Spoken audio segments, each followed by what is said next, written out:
तो आज हम लोग अपने इस लेक्चर में वेक्टर के बारे में समझेंगे कि वेक्टर क्या चीज़ होती है। सब्जेक्ट में आपको ये पता होना चाहिए, हमने इसके पहले पढ़ा हुआ था चैप्टर जिसको कहा गया था फिजिकल क्वांटिटीज़। तो फिजिकल क्वांटिटी में वहाँ पर आपको बताया गया था कौन सी क्वांटिटी, एक बताई गई थी फंडामेंटल क्वांटिटी, दूसरी बताई गई थी डिराइव्ड क्वांटिटी। तो जो फंडामेंटल क्वांटिटीज़ होती थी उनके बारे में हमने आपको बताया था क्या होती वो, जो सिर्फ अपने आप के ऊपर डिपेंड करती हैं और किसी के ऊपर डिपेंड नहीं करती, या कह लें उनकी डिपेंडेंस किसी के ऊपर नहीं होती है। लेकिन अगर हम डिराइव्ड क्वांटिटी की बात करते हैं तो वो क्या होती हैं, जिनको जो फंडामेंटल क्वांटिटी या और भी डिराइव्ड क्वांटिटीज़ के ऊपर बेस करती है, ये कह सकते हैं हम उसको। तो इस तरह से हमने आपको एक और चीज़ बताई थी कि फंडामेंटल क्वांटिटी की यूनिट्स को फंडामेंटल यूनिट्स बोलते हैं और डिराइव्ड क्वांटिटी की यूनिट्स को डिराइव्ड यूनिट्स बोलते हैं, ठीक है। और साथ में हमने आपको क्या बताया था, इसके डायमेंशन फॉर्मूले बताए थे, ठीक है। तो यहाँ पर आज हम इसी क्वांटिटी का एक और एस्पेक्ट में क्लासिफिकेशन को पढ़ेंगे और सीखेंगे क्या कि हम किन क्वांटिटीज़ को वेक्टर क्वांटिटी कहते हैं और किन क्वांटिटीज़ को हम स्केलर क्वांटिटी बोलते हैं। तो फिजिकल और जो हम बात करते हैं क्वांटिटी की, ये जो क्वांटिटी होती है, तो फिजिकल क्वांटिटीज़ को जब हम डिफाइन कर रहे हैं on the basis of direction, requirement of direction, क्या है, रिक्वायरमेंट ऑफ डायरेक्शन, क्या किसी क्वांटिटी को रिप्रेजेंट करने के लिए डायरेक्शन की रिक्वायरमेंट है। तो इस बेसिस पे हम क्वांटिटी को दो पार्ट में डिवाइड करते हैं। एक क्वांटिटी होती है जिसको बोलते हैं स्केलर और दूसरे को हम लोग क्या बोलते हैं, वेक्टर। किसी भी क्वांटिटी में, फिजिकल क्वांटिटी कोई भी हो, हमने आपको बताया था क्या होगा उसमें, एक तो मैग्नीट्यूड होगा, मैग्नीट्यूड, और दूसरी क्या होगी, डायरेक्शन। इसी तरह यहाँ पर भी क्या है, मैग्नीट्यूड है और दूसरी क्या चीज़ है, डायरेक्शन है। यहाँ पर डायरेक्शन की रिक्वायरमेंट नहीं होती है। क्या होती है, डायरेक्शन की रिक्वायरमेंट नहीं होती है। नहीं होती है तो ये कौन सी क्वांटिटी होती हैं जो जिनमें डायरेक्शन की रिक्वायरमेंट नहीं होती। जैसे अगर फंडामेंटल क्वांटिटी में आप देखें तो फंडामेंटल क्वांटिटी जो होती हैं उसमें आपके पास जो आता है, एक हो गया टाइम, हो गया मास, हो गया मोल्स, हो गए, ठीक है, और क्या चीज़ है, लेंथ हो गई। लेंथ में हम अभी बात करेंगे, लेंथ में पॉजिटिव और नेगेटिव मतलब डायरेक्शन की रिक्वायरमेंट हो सकती है, वो अभी हम बात करेंगे, इसलिए लेंथ को यहाँ पे हम नहीं डाल रहे हैं। टेम्परेचर, वेरी गुड, और ल्यूमिनेस इंटेंसिटी।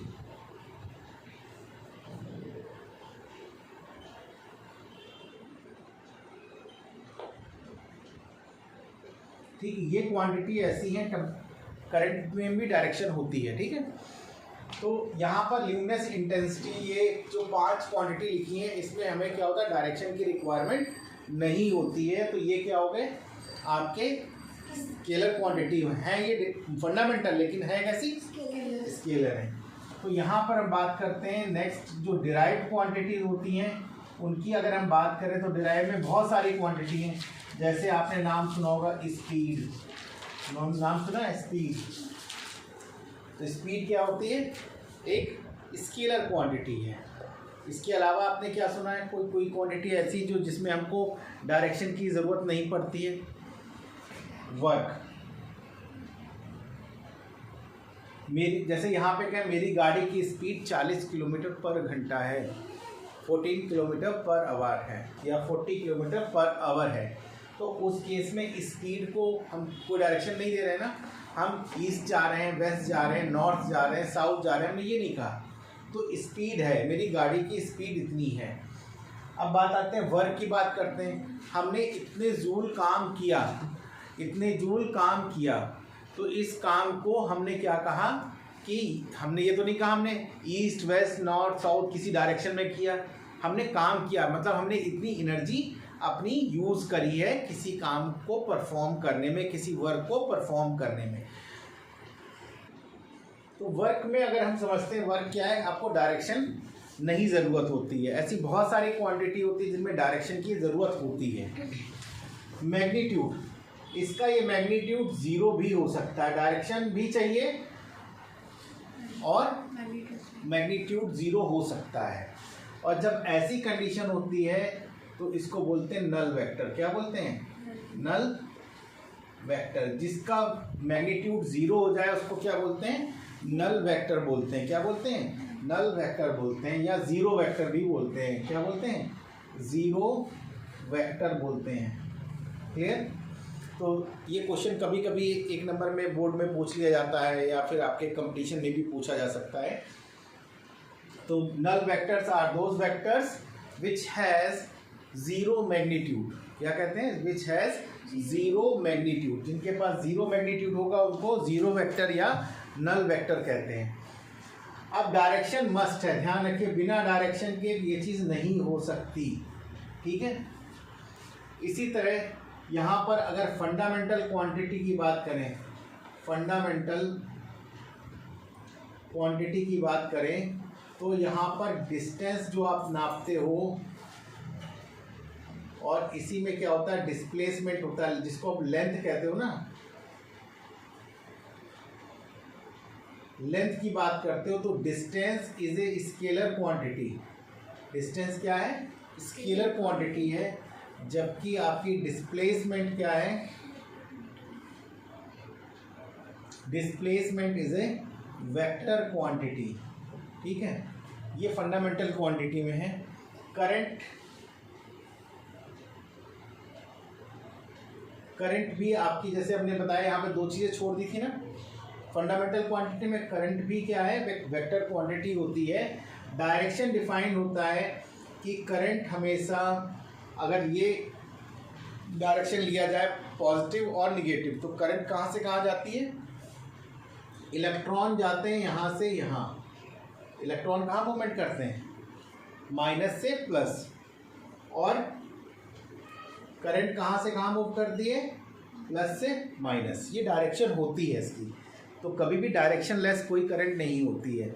जो डायरेक्शन लेस करंट होती है वो हम पढ़ेंगे कि जब कोई रैंडम मूवमेंट होता है, random movement of charge, random movement of charge, तो वहाँ पर नेट करंट के बारे में जब हम सोचते हैं तो वहाँ पर नेट करंट 0 हो सकती है, लेकिन करंट 0 नहीं हो सकती। ध्यान रखिएगा, वर्ड यूज़ कर रहा हूँ, नेट करंट विल बी 0। जैसे इसको दूसरी तरह से समझ लीजिए कि आपके पास 100 रुपये किसी से लेने हैं, लेकिन 100 रुपये किसी को देने हैं, तो आपके पास पैसे कितने हैं ही नहीं।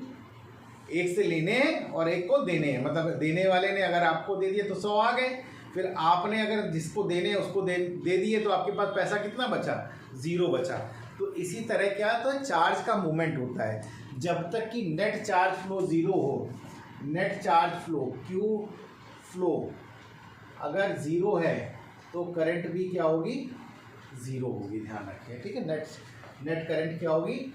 0 होती है। क्लियर? ये चार्ज किसके ऊपर डिपेंड, हम लोग जब इलेक्ट्रोस्टैटिक पढ़ेंगे तो उसमें बताएंगे करंट कैसे मूव करती है किसी भी कंडक्टर के अंदर या वायर के अंदर, जो हम पढ़ेंगे, हमारे कोर्स का पार्ट है।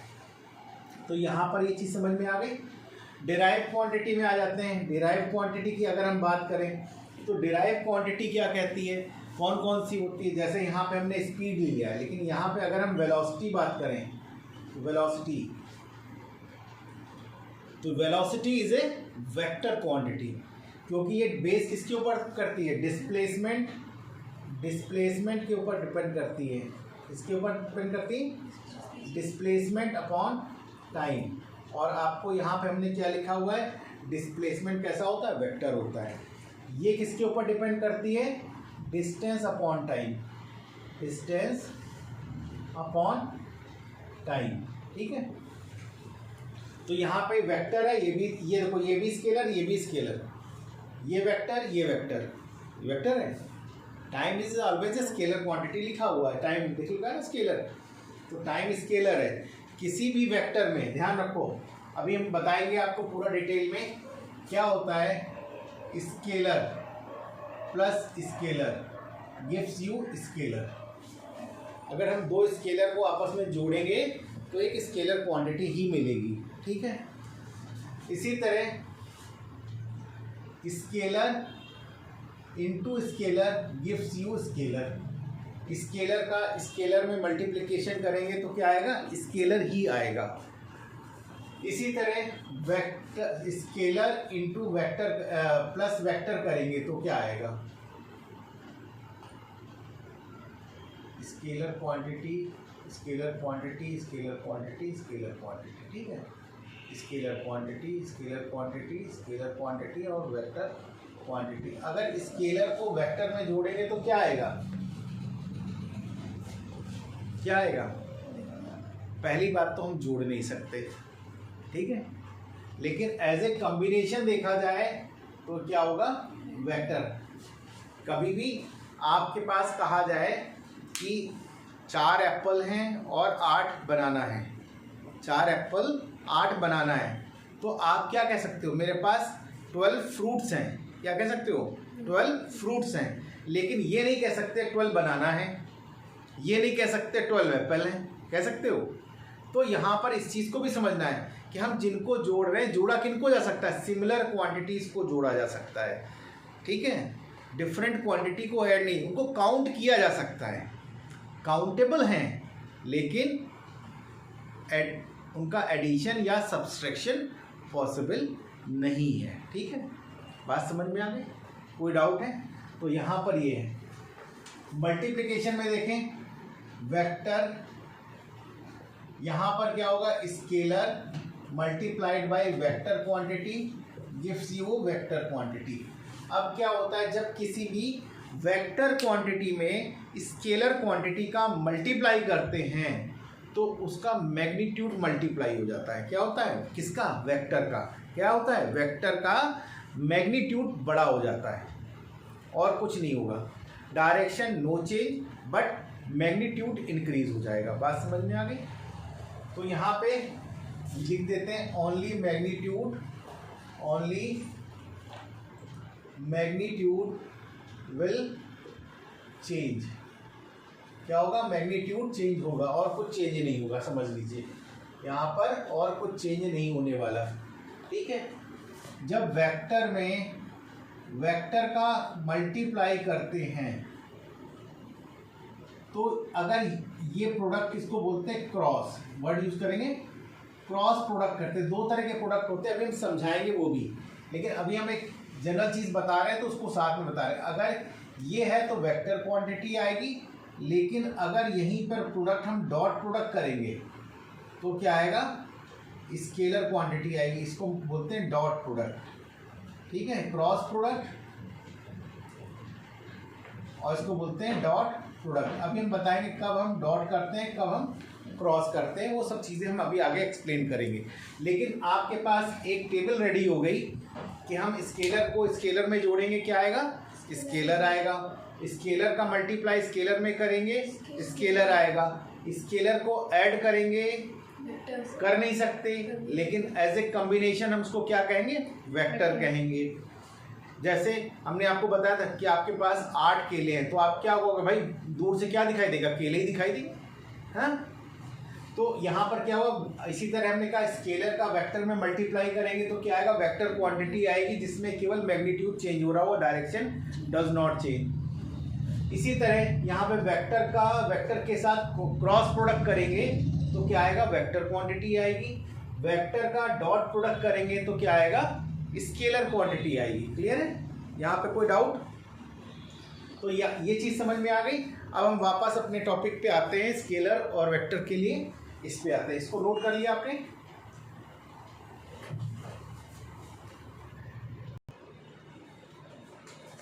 एक पॉइंट यहाँ पर रह गया है, अगर किसी वेक्टर क्वांटिटी में वेक्टर क्वांटिटी को ऐड करते हैं तो क्या आती है, वेक्टर क्वांटिटी ही आती है। एडिशन और subtraction give you vector quantity, ठीक है। ये तो आपकी जनरल चीज़ें थी जिसको हमने आपको समझा दिया। अब हम बात करते हैं वेक्टर रिप्रेजेंटेशन की, किसी वेक्टर को हम कैसे रिप्रेजेंट करते हैं ग्राफिकली। Graphical representation.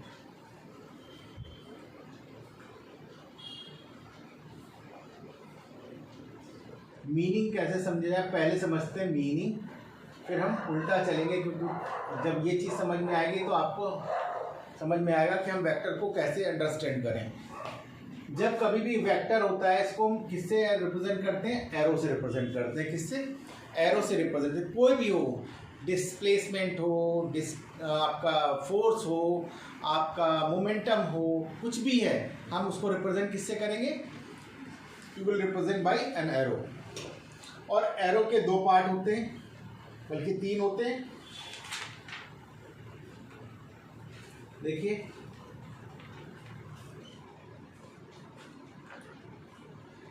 इसको बोलते हैं हम, क्या कहते हैं, हेड।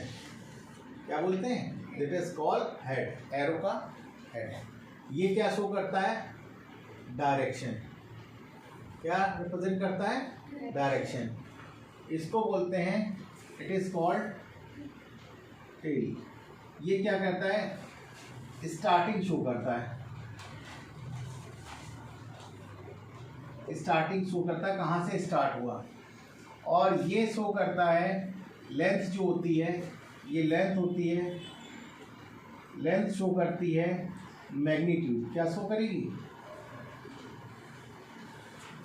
ये मैग्नीट्यूड शो करती है।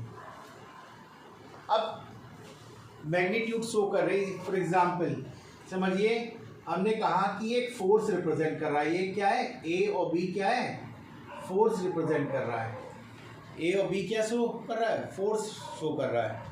तो जब ये फोर्स शो कर रहा है तो यहाँ पर क्या होगा, लेंथ ए बी क्या है, 5 सेंटीमीटर है। सपोज क्या है, 5 सेंटीमीटर है।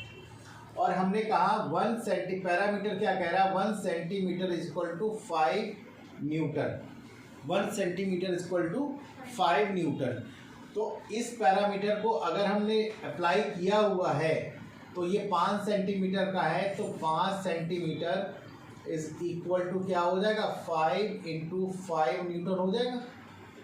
कितना हो जाएगा,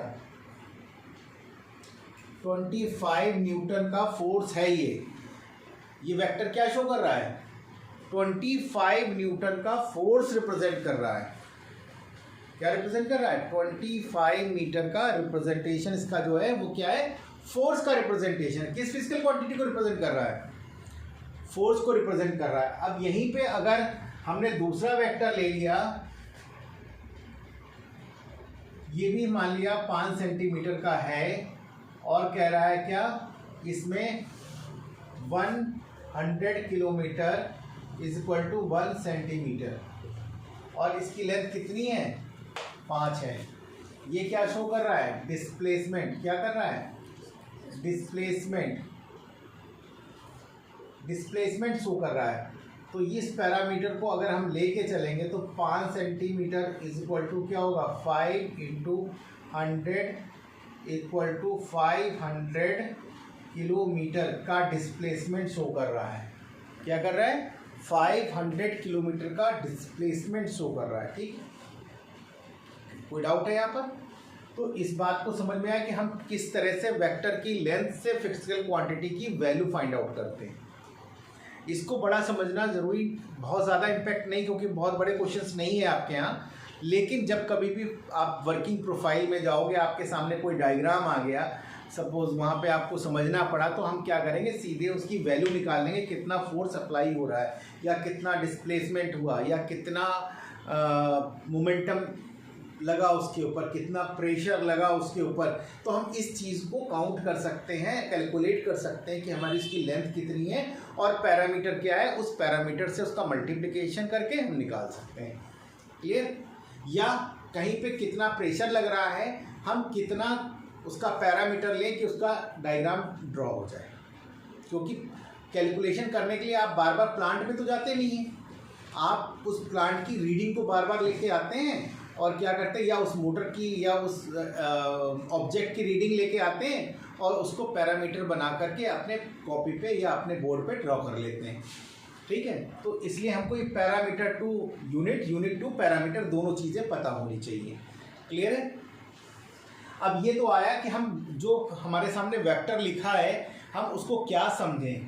तो स्टार्टिंग पॉइंट कहाँ से टेल डिफाइन करेगी, कहाँ जा रहा है, ये क्या डिफाइन कर रही है, डायरेक्शन डिफाइन कर रही है, किधर जा रहा है। अगर ये ऐसा बना हुआ है तो ये डायरेक्शन क्या है, इसकी ऐसी होगी ना। अब ये कैसी डायरेक्शन, इस डायरेक्शन को समझेंगे। अभी हमने क्या है इसको अंडरस्टैंड करना समझाया है, अभी हम आपको समझाएंगे कि डायरेक्शन कैसे समझें, तो वो भी अभी आपको समझाते हैं इसी के ठीक बाद। तो यहाँ पर ये चीज़ समझ में आई, टेल, मैग्नीट्यूड और डायरेक्शन, तीनों चीज़ें क्लियर हो गई। अब हम बात करते हैं डायरेक्शन को हम कैसे समझें। डायरेक्शन को समझने के लिए हमारे पास क्या है,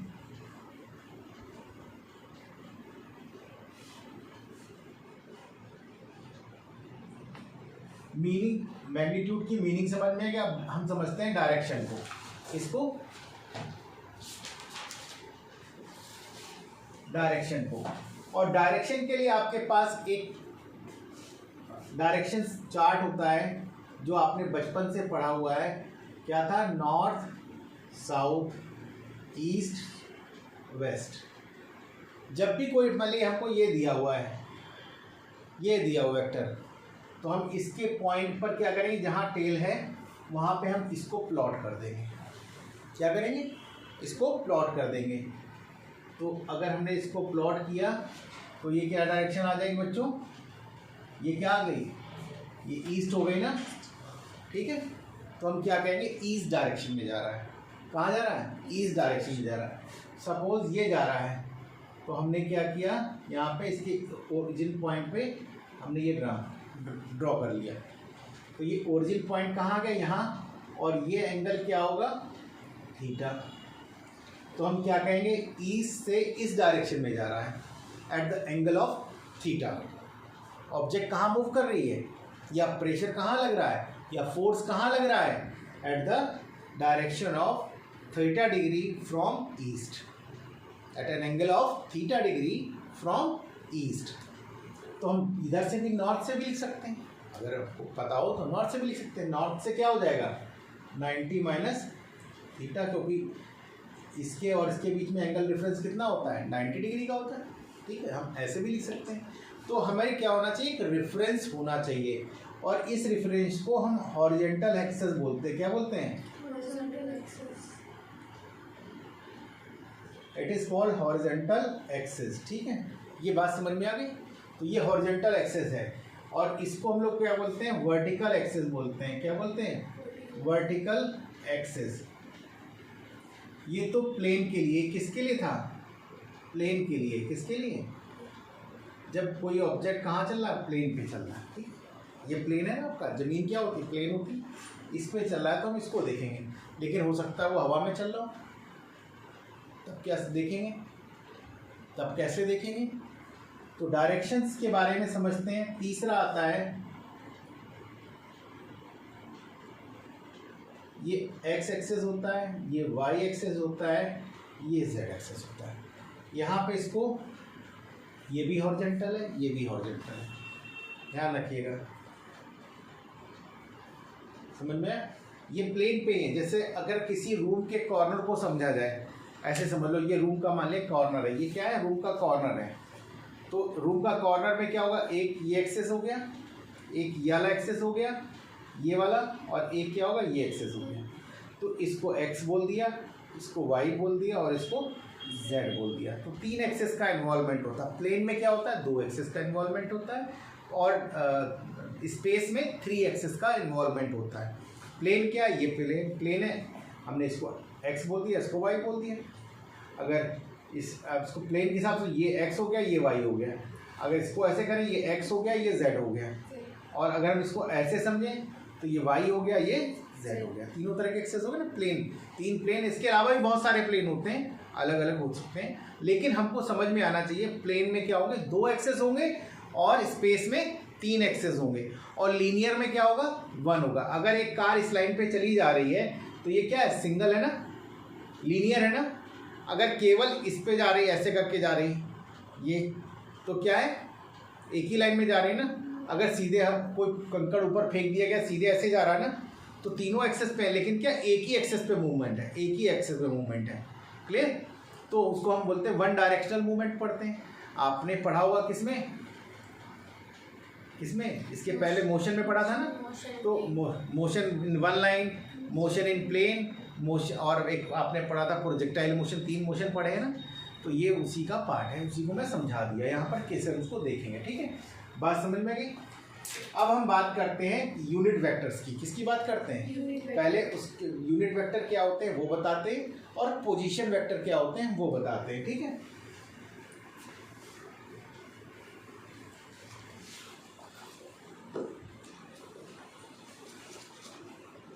अब पहले कुछ जो लिखी जाती चीज़ें हैं वेक्टर में उनको थोड़ा सा समझते हैं। जैसे हमने आपसे कहा ए बी एक वेक्टर है, ए बी एक वेक्टर है, ये तो डायग्राम लिख रहे हैं ना, लेकिन थ्योरी में बार बार ये लाइन थोड़ी ना बनाएंगे।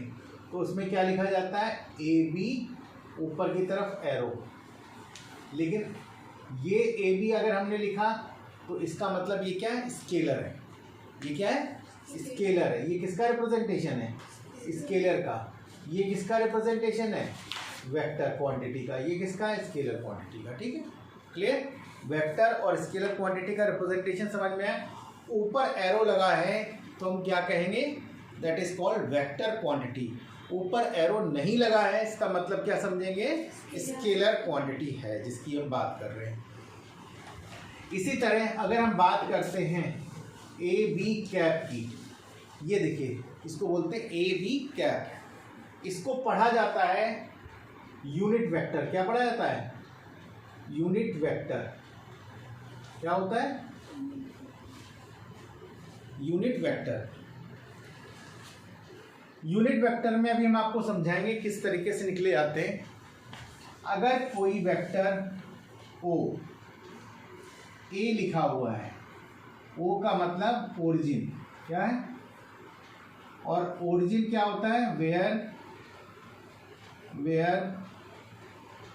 X y and z access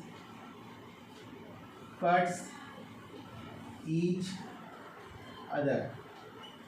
ठीक है, जहां पर एक्स वाई जेड एक्सेस एक दूसरे को काटते हैं उसी को क्या बोलते हैं? ओरिजिन बोलते हैं। That is called origin point.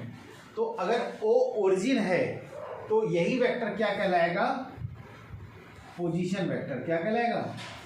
Position vector.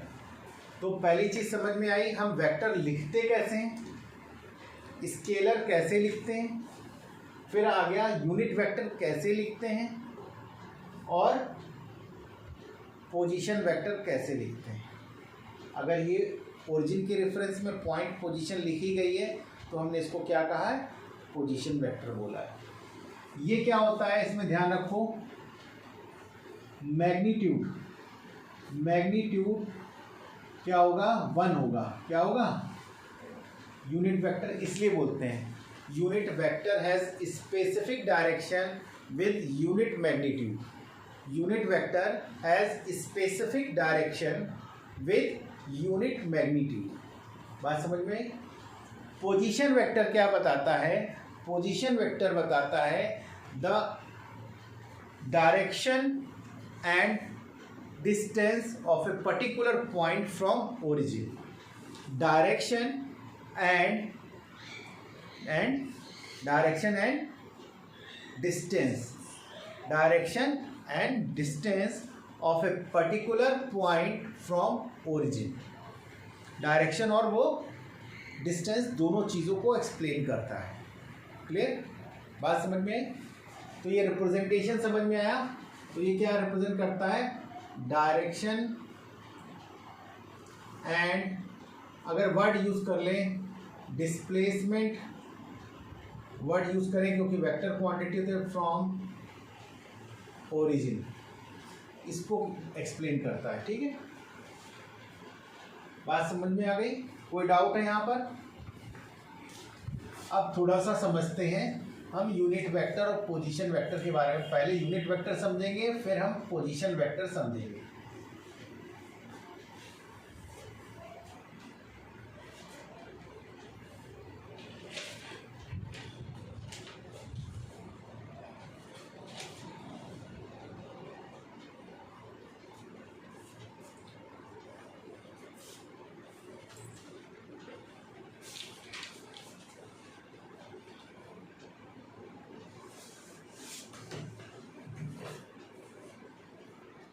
A B में जब मैग्नीट्यूड ए बी का डिवाइड करते हैं तो क्या मिलता है बच्चों? यूनिट वेक्टर मिलता है। क्या है? वेक्टर ए बी में जब यूनिट उसके मैग्नीट्यूड का डिवाइड करते हैं, इसको मैग्नीट्यूड को लिखते हैं मॉड से। क्या लिखते हैं? जब मॉड लिखेंगे तो ये एरो लगाना जरूरी है। मॉड लिखेंगे तो एरो लगाना जरूरी है। अगर हम किसी भी वेक्टर में उसके मैग्नीट्यूड का डिवाइड कर दें, इसको क्या बोलते हैं? That is called magnitude. इसको क्या बोलेंगे? मैग्नीट्यूड का डिवाइड कर दें तो क्या मिलेगा? What we will get? Unit vector मिलेगा। ठीक है, तो ये क्या करेगा? डायरेक्शन जो होगी वो तो ए बी वाली ही होगी, लेकिन इसका मैग्नीट्यूड क्या होगा? 1 होगा। इसका मैग्नीट्यूड क्या होगा? 1 होगा। ठीक है, क्लियर है? अब जरा यहाँ पे समझो, ये हमारे पास एक्स एक्सेस है, ये वाई एक्सेस है, और ये हमारे पास जेड एक्सेस है। जब इसके अलॉन्ग हम चलते हैं तो हम जिस वेक्टर, यूनिट वेक्टर का यूज करते हैं उसको क्या बोलते हैं? आई वेक्टर। क्या बोलते हैं? इसको क्या बोलते हैं? जे वेक्टर। और इसको क्या बोलते हैं? के वेक्टर। ये स्मॉल के है, ध्यान रखिए, स्मॉल के है। ठीक है, वो कंपोनेंट नहीं है। कौन सा कंपोनेंट? किस तरह के? मतलब उन्हें तो कंपोनेंट कहते हैं ना, आई जे और के। नहीं भाई, तो कंपोनेंट की बात अभी नहीं करेंगे। ठीक है, component is part of vector. यहाँ पे हम बात कर रहे हैं सिर्फ यूनिट वेक्टर की। तो आप समझते हैं, यहाँ पर देखिए, unit vector along x axis called I vector. क्या कहलाएगा? I वेक्टर कहलाता है। क्या कहलाता है? It's called I vector. ठीक है, और along y axis क्या कहलाएगा? J vector. along z क्या कहलाएगा? K vector. ठीक, ये तो हमने नाम दे दिया। क्या मतलब है इसका? मतलब क्या है इसका? मतलब जब हम इसको डिफाइन करते हैं तो vector x upon mod of x equal to I। ठीक है, इसका मतलब क्या हुआ? ये हुआ, मतलब जितना हमने मान लिया यहाँ तक x लिया था, ये x लिया, सपोज यहाँ से यहाँ तक ये क्या था? x मैग्नीट्यूड था, और ये x वेक्टर था, अगर इसकी डायरेक्शन को बात करें। ठीक है, तो ये अगर हम x अपॉन x कर देते हैं, मैग्नीट्यूड की बात करते हैं, तो ये क्या आ गया? I, जो यहाँ पे इसके डायरेक्शन को रिप्रेजेंट कर रहा है। और लेंथ कितनी है? 1। लेंथ कितनी है? 1। ठीक है, लेंथ हमेशा 1 ही रहेगी। यूनिट वेक्टर की हमेशा 1 रहेगी, चाहे वो किसी वेक्टर का हो, ये फर्क नहीं पड़ता वो x के लॉन्ग है, y के लॉन्ग है या z के लॉन्ग। यूनिट वेक्टर की जब बात करेंगे तो उसकी यूनिट का अभी दिखाएंगे किस तरह से होता है। ठीक, तो फिर तो मतलब अगर ये 1 रहेगा तो नीचे की तरफ वैल्यू नहीं होगा। क्यों? जैसे जो x मॉड्यूलस है, अगर ये x ये लेंथ 5 हो गई तो उसकी कोई वैल्यू नहीं है। तो वो 5 हो गया। हम तो इसकी बात कर रहे हैं ना बेटा, हम इसकी, ये यूनिट वेक्टर है ना, ये थोड़ी ना यूनिट वेक्टर है। ये तो कुछ ना कुछ वैल्यू रखते हैं। ठीक है, क्लियर? यहाँ पे बात करेंगे तो क्या, यहाँ पे j इक्वल टू क्या आ जाएगा बेटा? j equal to y vector upon mod of y। y की कोई भी लेंथ हो सकती है, लेकिन डायरेक्शन क्या होगा? 90 डिग्री फ्रॉम x एक्सिस, यही होगा ना। k की बात करेंगे तो z vector upon mod of z। z vector upon mod of z। Clear? z vector upon mod of z। ये तो आपको हमने बताया कि unit vector along x axis, unit vector along y axis, unit vector upon along z axis, ये i, j और k। इसका मतलब क्या है? इसका मतलब समझो, अब हमने लिख दिया, समझना, देखना, यहाँ हमने एक वेक्टर ए बी लिख दिया फॉर एग्जाम्पल। ठीक है, हमने क्या लिखा? A B. अब ए बी क्या कह रहा है? कह रहा है ये ए बी जो है 3i 4j प्लस 7k। बल्कि इसको ओ ए लिखते हैं, ठीक है। क्लियर? इसका मतलब ये एक्स एक्सेस पे कितना चल रहा है, समझो, ये एक्स एक्सेस पे कितना चल रहा है 3, वाई एक्सेस पे कितना चल रहा है, जेड एक्सेस पे कितना चल रहा है, जरा देखो, यहाँ पे 3 चल लिया, सपोज ये 3 हो गया, ठीक है, यहाँ तक क्या हुआ 3, वाई पे कितना चला 4, ये 4 आ गया, ठीक है, वाई पे चला ना 4, और जेड पे क्या चला 7, यहाँ पे। तो अब इसका अगर इस वेक्टर को देखोगे तो कहाँ से कहाँ है, ये हो गया ना, ये इसकी पोजीशन बता रहा है ना। तो ये क्या बताता है, इसमें बहुत टेक्निकली दिमाग लगाओगे तो कंफ्यूज रहोगे। हमेशा समझो आई क्या है, आई किस पे चल रहा है, एक्स पे चलता है, वाई किस पे जे किस पे चलता है, वाई पे चलता है, के किस पे चलता है, जेड पे चलता है। तो आप इसको ऐसे मत सोचो ये बहुत बड़ी चीज़ लिखी हुई है, बोले यही तो बता रहा है कि एक्स पे 3 चलना है, वाई पे 4 चलना है और जेड पे 7 चलना है। You need to move these steps on different x axis, y axis and z axis। ये तो कह रहा है, डायरेक्शन बता रहा है कि x की डायरेक्शन में इतना चलो, y की डायरेक्शन में इतना चलो और z की डायरेक्शन में इतना चलो। मीनिंग समझो, रिप्रेजेंटेशन की जब तक मीनिंग क्लियर नहीं होगी तब तक आपको ये क्लियर नहीं होगा मैं इसके साथ करूँ क्या, ठीक है ना।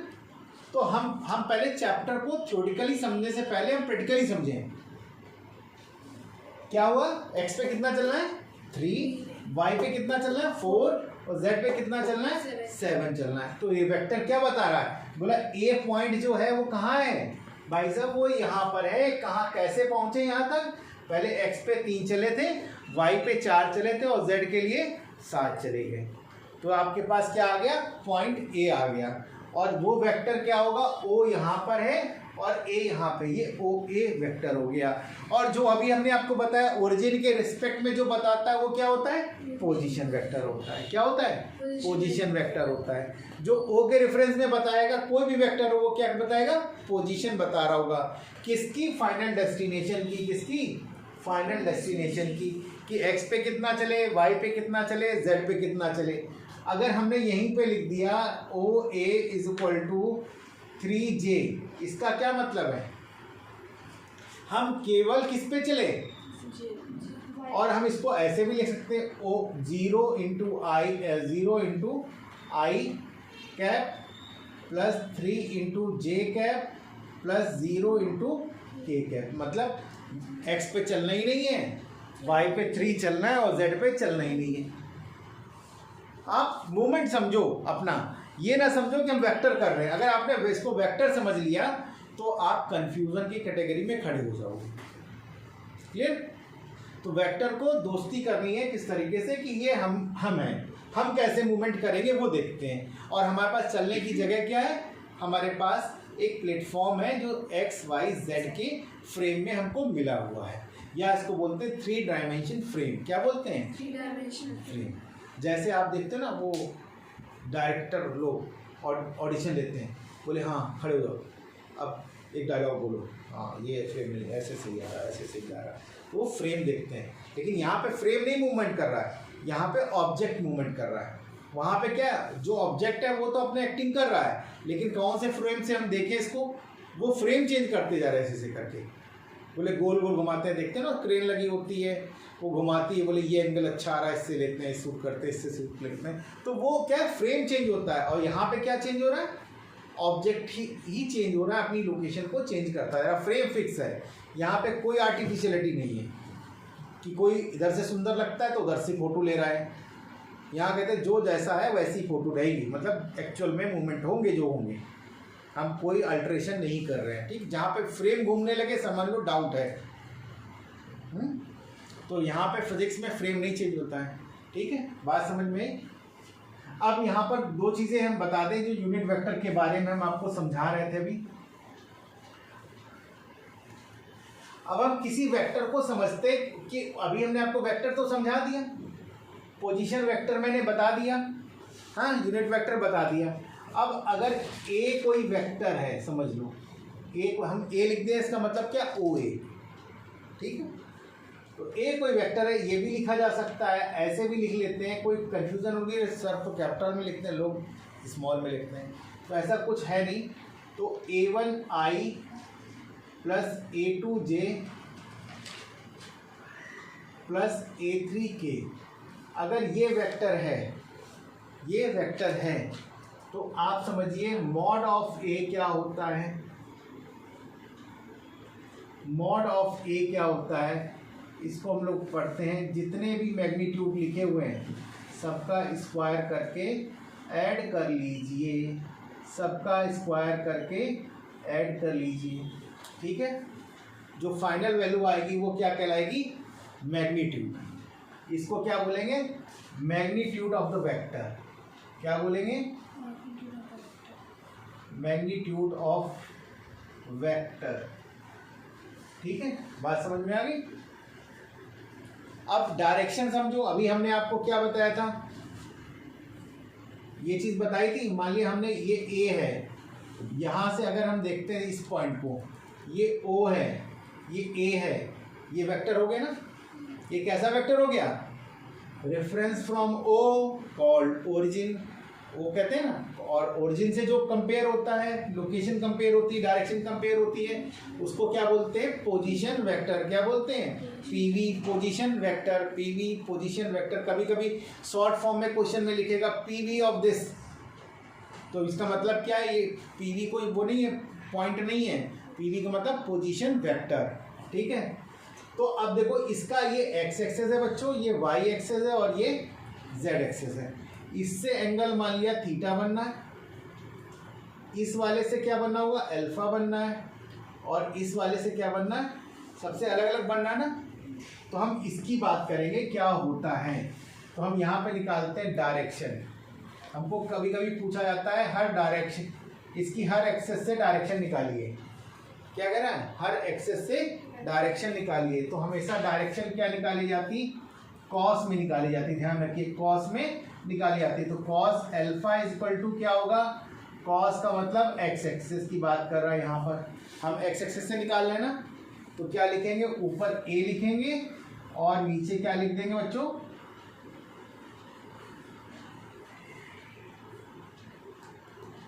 Magnitude of vector. अजरा सर समझिए ये क्या बता रहा है बच्चों, इधर देखिए, यहाँ पर क्या बता रहा होगा, ये A1 है ना, यहाँ तक x पे कितना चला, A1 चला ना। इसी तरह y पे जब ये डाल रहा होगा परपेंडिकुलर, तो ये y कितना चला होगा,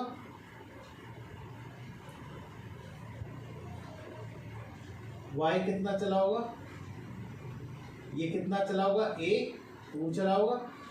और इसी तरह जब z पे डालेगा परपेंडिकुलर तो क्या चला होगा, A3, ठीक है। तो बेस और ये क्या है, मॉड ऑफ ए है ना। लेंथ क्या कहलाएगी, अभी को पता है लेंथ क्या कहलाएगी, मॉड। तो बेस अपॉन परपेंडिकुलर क्या होता है, कॉस होता है ना। तो हमने क्या निकाला, कॉस, यहाँ पे थीटा करो, सॉरी ये थीटा है, कॉस थीटा, यहाँ पे थीटा एंगल है ना, कॉस थीटा है। तो क्या आ जाएगा बच्चों, बेस अपॉन ये क्या होगा, 1। अगर हम कॉस अल्फा की बात करें तो क्या हो जाएगा, A3 अपॉन मॉड ऑफ ए, यही तो होगा। इसी तरह कॉस ऑफ बीटा की बात करें तो क्या होगा, A2 अपॉन मॉड ऑफ ए, यही तो होगा। कोई प्रॉब्लम, ये चीज़ क्या लिखी हुई, ये लिखी हुई ना, ये मॉड ए की वैल्यू क्या लिखी हुई, मॉड ए की वैल्यू क्या लिखी हुई, मॉड ए की वैल्यू क्या लिखी हुई, यही चीज लिखी, ठीक है ना। तो आपको सबके एंगल पता चल गए। तो एक क्वेश्चन आएगा, पूछेगा बताओ इन दिए गए वेक्टर का मैग्नीट्यूड क्या है और डायरेक्शन क्या है विथ ऑल 3 एक्सिस। तो आप क्या कहोगे, एट कोसाइन, इसको क्या बोलते हैं, कोसाइन ऑफ थीटा बोलते हैं ना, कॉस को क्या बोलते हैं, कोसाइन बोलते हैं ना, साइन एंड कोसाइन, ठीक है। कोसाइन ऑफ थीटा क्या होगा, ये होगा इतने एंगल पे। कोसाइन ऑफ अल्फा क्या होगा, इतने एंगल पे। फ्रॉम ये क्या है, फॉर जेड एक्सिस, और ये क्या है, फॉर वाई एक्सिस। ये आप डायरेक्शन बता दें। तो ये आपके पास क्या हो गया, एंगल निकालना आ गया। तो आज मैंने आपको क्या चीज़ सिखाई, एक तो पोजीशन वेक्टर सिखाया, हाँ, और यूनिट वेक्टर सिखाया, नल वेक्टर बताया, और आपको बताया हमने किसी दिए गए वेक्टर से उसका मैग्नीट्यूड कैसे निकालते हैं और डायरेक्शन फ्रॉम डिफरेंट एक्सिस कैसे निकालते हैं। इस बात को आपको क्लियरली समझ में आना चाहिए। इसका आप लोग रिवीजन करेंगे, अगले लेक्चर में हम फिर पढ़ेंगे इसके आगे, और तब तक आप इसको रिवाइज जरूर कर लीजिए। Thank you. Like share